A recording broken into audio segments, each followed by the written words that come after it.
A year ago, no one had heard of Fortnite, the online shooter game in which 100 players fight it out to be the last person standing.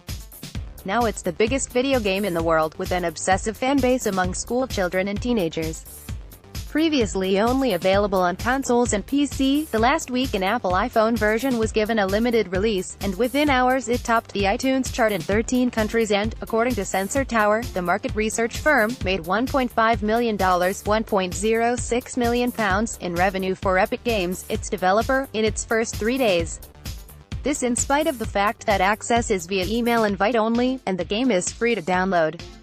The revenue comes from cosmetic in-game purchases. People are paying for their character to wear funny or cool outfits.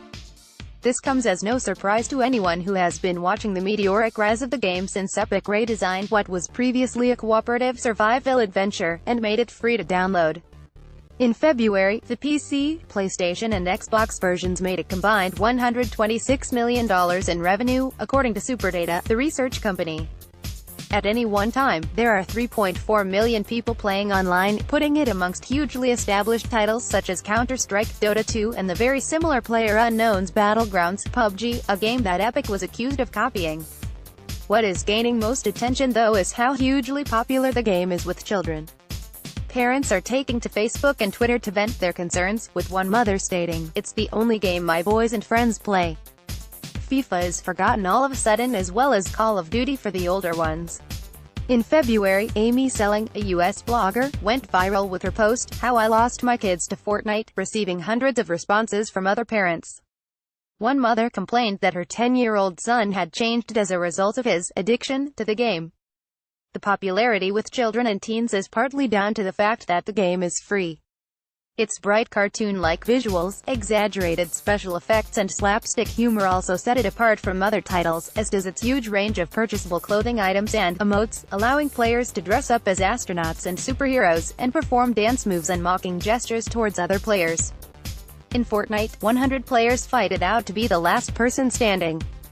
Photographed Epic Games having the rarest outfits, gained by purchasing a battle pass then leveling up through the game, and coolest moves is the virtual equivalent of owning those fresh Nikes or on-trend jeans.